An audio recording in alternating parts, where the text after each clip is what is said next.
Because I don't have any confidence about anything, but I have clarity. If you are just confident, you will blunder through life. You must extinguish your confidence and bring clarity.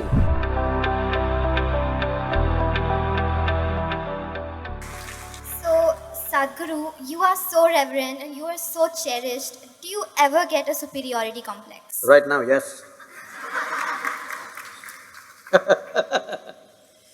See, the question is not about superiority complex, inferiority complex, poverty complex or wealthy complex.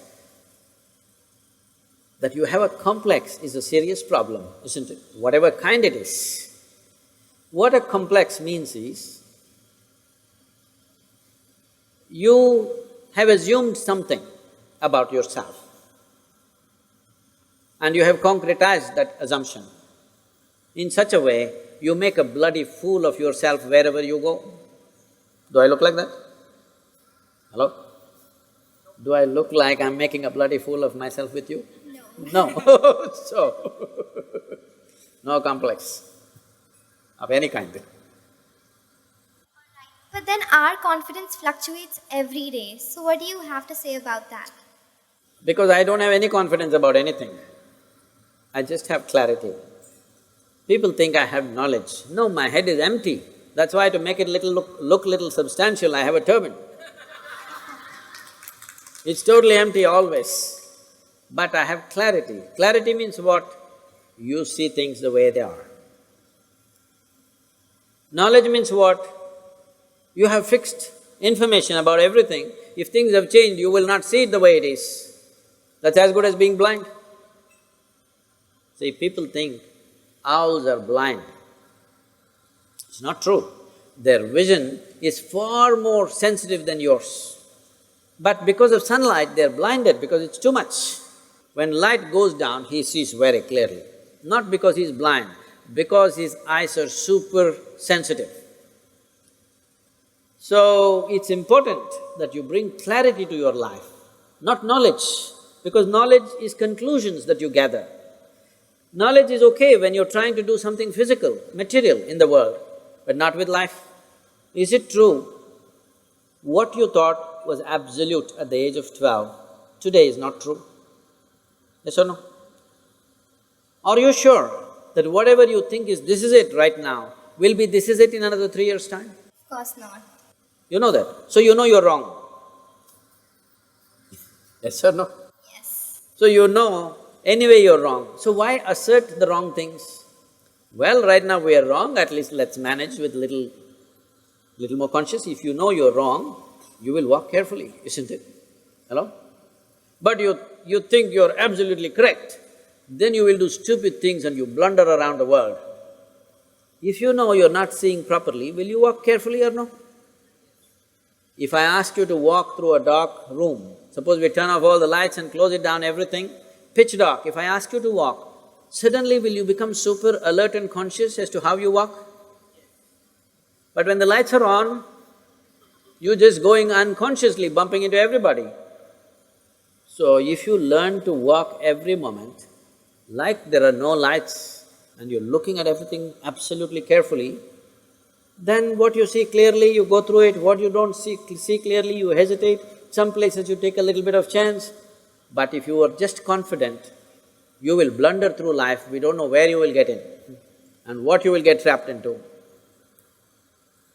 Most people are trapped into their professions, their family situations, their social situations in such a way, they all became like this.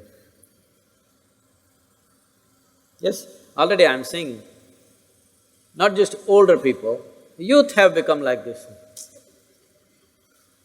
What will happen to me at the end of my life? What will happen to me at the end of my life? I'm already revealed the secret, you will die.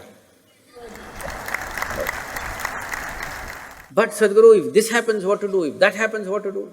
All those things will happen. It's not that everything will happen in your life the way you like it, things will happen in the way you don't like it. It once happened, Shankaran Pillai got fired from his job simply because he asked a question, smoking or non-smoking? How can you get fired for asking such a simple question? Smoking or non-smoking? He asked and he got fired. Because what he was supposed to ask was cremation or burial. So, many times what you do, thinking I'm right, may be irrelevant to the situation in which you exist. So the most important aspect of your life is you're relevant, not right. You're just relevant. To the existing situation, you're relevant. I am right, I am right, I am right. This is confidence.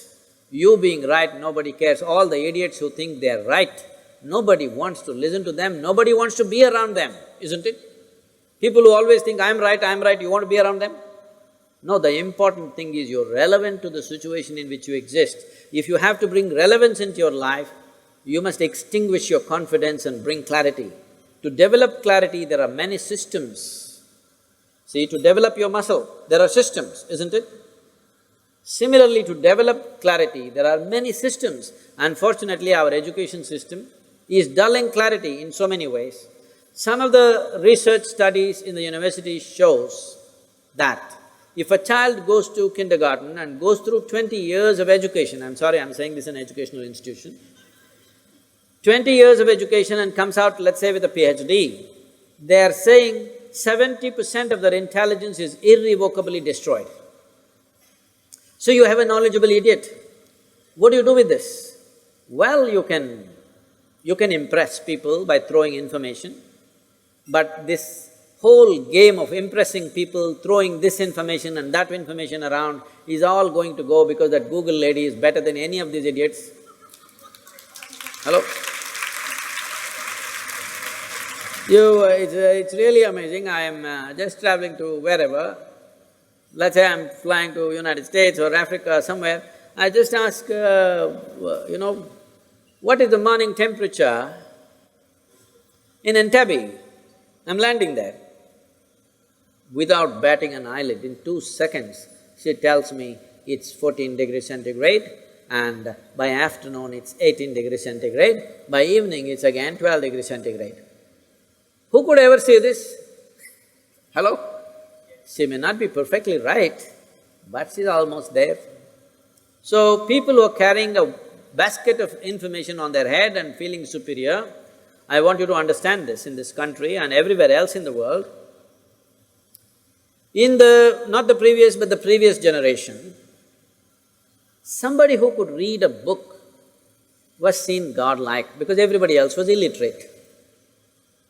And people thrived simply because they can read the Gita or the Bible or something else. They thrived simply because they can read. But once everybody can read, we are ignoring those people completely. Yes or no? Hello? So, people who are carrying information and feeling superior, they will all be made into nothing in the next 15 to 20 years' time. Once artificial intelligence becomes all over the place, information will mean nothing because it'll be available everywhere. By then, you must be competent to do something beyond information. This is why I'm with you.